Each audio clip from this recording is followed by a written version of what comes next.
Mic check. I'm here to talk about a group of people who are the most affected by the housing crisis. These are the people who don't have houses. Over the last 2 months, I've had the privilege of sleeping with some of these people.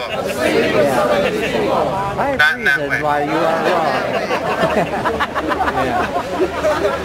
Anyway, they have shown us that if people start helping people,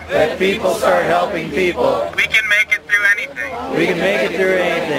This morning, my friends and I woke up warm. Right on the other side of Broadway. Underneath the snow. But together. So if we keep moving together. And focus on our commonalities. And stop fighting on our differences. We can survive single-degree weather. And be warm.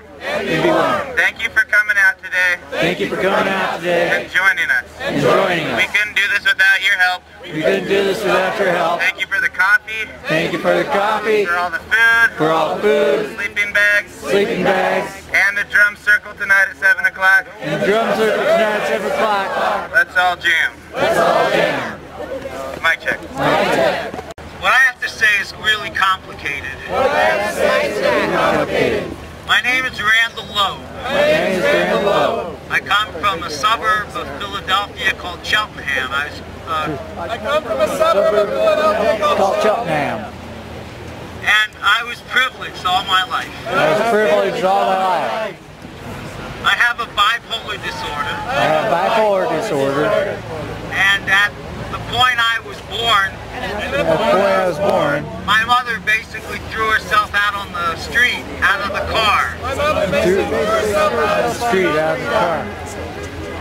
Nevertheless, we go on. I was homeless for quite some time. My disorder made it possible for me to think that it was possible to die.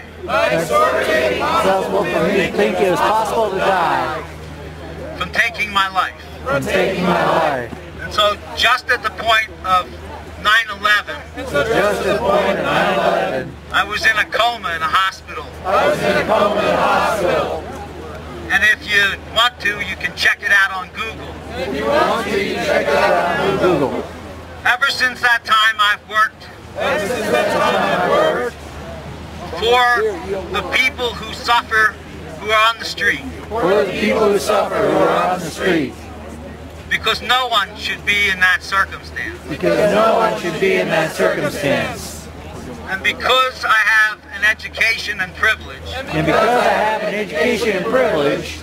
I know better than many people that this is nonsense. The trouble with 2008 as your date, and Rudy Torres is out there who could explain it better than I can. That's not really when the crisis started. If you go out to the Denargo market area, the Italians who first settled here lived in cardboard boxes and shanties. The Irish were the most commonly put in jail. And as you may know from Gangs of New York, which is about the same period of time, they were the ones that basically were shipped off to die in the Civil War. So we have dealt with this problem for the entire time of Denver. And we will deal with it until such time as actually we see each other as brothers and sisters.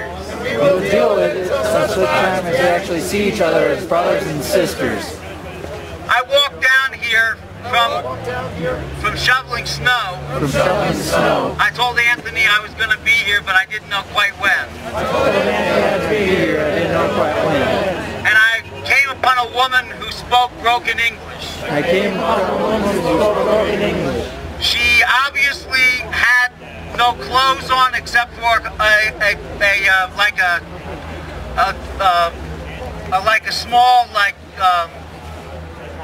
coat. She obviously had no clothes on except for a small coat. And she was without shoes that were appropriate, like mine. She was without shoes that were appropriate, like mine. She had no socks. She had no socks. Her heels and feet were red. Her heels and feet were red. And I could tell she was dying. I could tell she was dying. And yet I saw passerby after passerby ignore her as if she was dead. And I saw passerby ignore her as if she was dead. And I asked her what it is that I could do about it. I asked her what it is I could do about it. All she wanted from me was $1. All she wanted from me was $1. And I said, I don't operate that way. I said I don't operate that way. If we do not embrace, our brothers and sisters as equals, doesn't matter what's happening, then we will all perish the same as this person. And that is the reason why we have a housing shortage and a foreclosure problem. That is why we have a housing shortage and a foreclosure problem.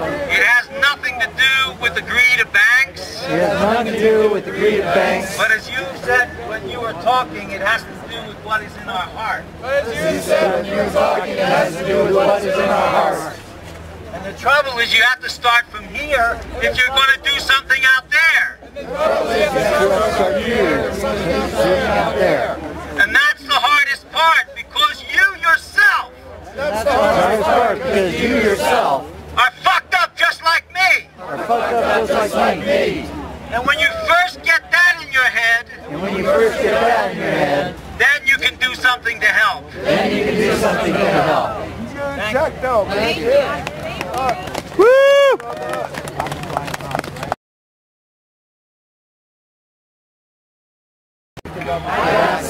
I got pneumonia. I had $3,000 saved up to pay my rent. It ran out last month. I haven't worked because the company that I was working for decided that my being ill made me an incompetent worker. So my illness, which was just a pneumonia, is costing me my shelter. That is a travesty. How can we as a community allow illness to put people on the streets? I thought in our Constitution, we had a general welfare clause. Shouldn't healthcare be a part of it? Shouldn't shelter be a part of it? Shouldn't education be a part of it? Shouldn't everyone be safe in America? Mic check. My name is Dakota. I've been here in Occupy Denver for the last 2 months. However, for the last 18 years of my life, I've been homeless off and on. I have never been insured. Luckily, I have a home now. My friends do not. I have at least 5 friends that have been evicted this month. That have no job and had to turn to selling drugs to keep their homes. I think this is horrible. The